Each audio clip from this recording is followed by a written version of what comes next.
Channel ini sering banget rakit PC dengan menggunakan VGA GTX 1660 Super.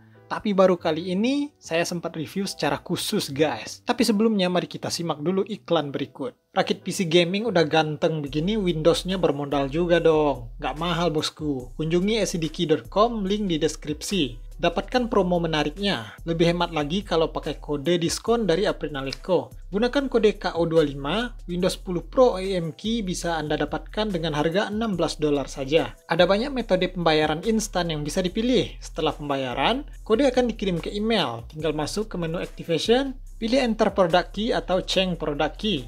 Copy paste, klik Activate.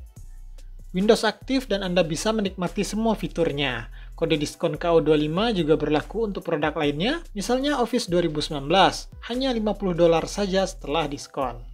Baiklah sahabat, ini adalah Gigabyte GTX 1660 Super Mini ITX OC 6G Single Fan. VGA ini saya beli di Topet dan ternyata yang jual adalah subscriber bro.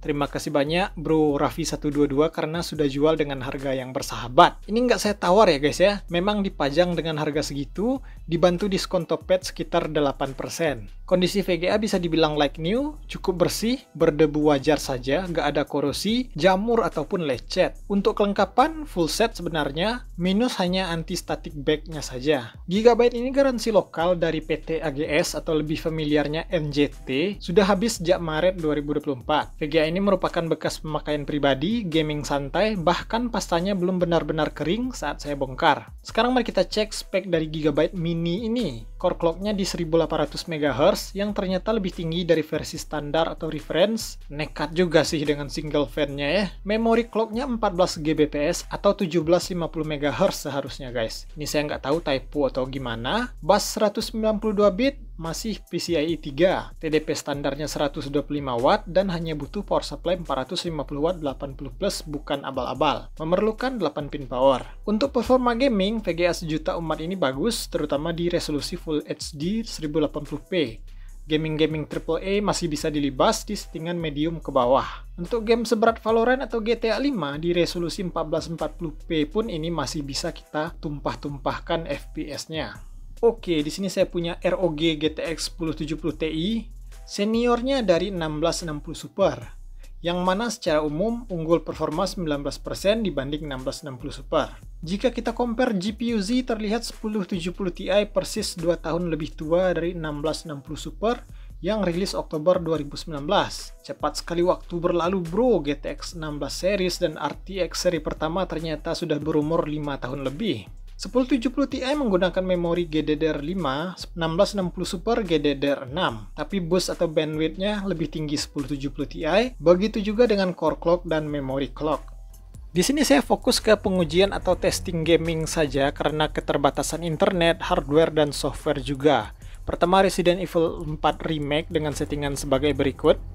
Di sini pengujian dibantu oleh Ryzen 5 2600 dan RAM 2x8GB 2666 MHz.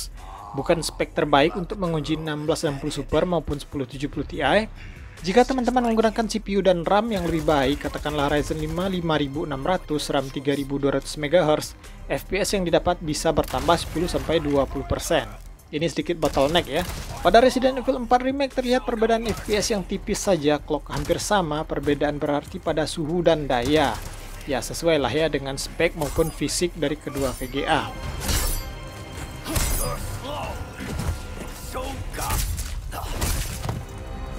Lalu ada Far Cry 5 settingan high preset. Di dalam ruangan sepertinya 1660 Super unggul.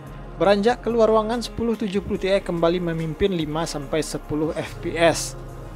Di sini terlihat core clock sama-sama 1860 MHz, namun sepertinya 1070 Ti lebih stabil, bahkan 1660 Super di sini sedikit stuttering ya.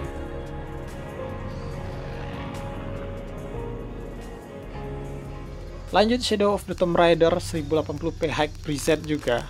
Ini saya mohon maaf guys, tiba-tiba turun hujan, mungkin ada sedikit noise ya. Perbandingan performa masih mirip dengan tes sebelumnya, kali ini 1070 Ti unggul sampai 15 FPS. Namun tentu saja 1660 Super unggul di segi konsumsi daya sekitar 25 watt lebih hemat saat situasi gaming.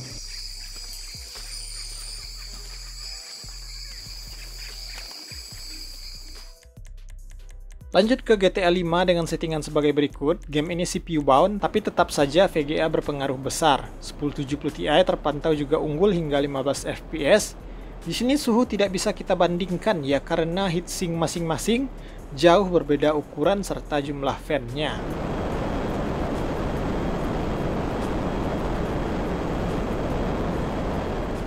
Kemudian God of War, grafis original tanpa DLSS, terdapat perbedaan 10 fps saja.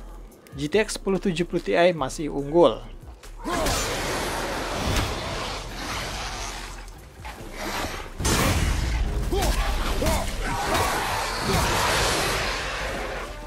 Lanjut ke Heaven Benchmark, ini setara game ringan-ringan ya, artinya jika kita adu dengan game yang nggak berat begitu, FPS yang dapat lebih tinggi dan selisih juga bakalan lebih besar. Kita lihat di sini skor 3669 banding 5122, rata-rata FPS dimenangkan 1070 Ti, unggul hampir 60 FPS. Setelah rangkaian pengujian tadi, kita lihat di sini suhu maksimal 75 banding 70. Kedua VGA menggunakan pasta yang sama ya. Terbilang adem untuk 1660 Super yang hanya menggunakan satu fan. Kedua VGA punya fitur Zero RPM di bawah suhu 50 derajat Celcius. Hasilnya suhu minimal cukup tinggi ya. Dan Gigabyte single fan hidup nekat seperti Larry ini, walaupun single fan tapi bisa Zero RPM ya. Saat suhu panas, fan tembus 2000 RPM yang mana cukup noisy, berisik. Daya 127 banding 178 watt. Data lainnya kita abaikan saja karena sepertinya kurang akurat. Oke, itulah dia review singkat GTX 1660 Super serta head-to-head dengan GTX 1070 Ti.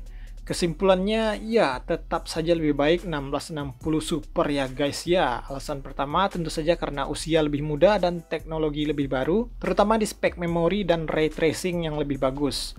Kedua, daya, walaupun kalah FPS dari 1070 Ti, tapi daya lebih hemat. Dan seandainya 1660 kita memakai triple fan atau dual fan lah ya, suhunya juga pasti lebih adem. Ketiga, 1660 Super lebih mudah ditemukan, apalagi bagi kita kaum kere-hore yang senang berburu VGA bekas. Baiklah sahabat, sekian konten kali ini, semoga bermanfaat.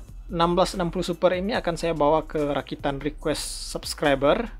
Tunggu saja, sampai jumpa di konten selanjutnya.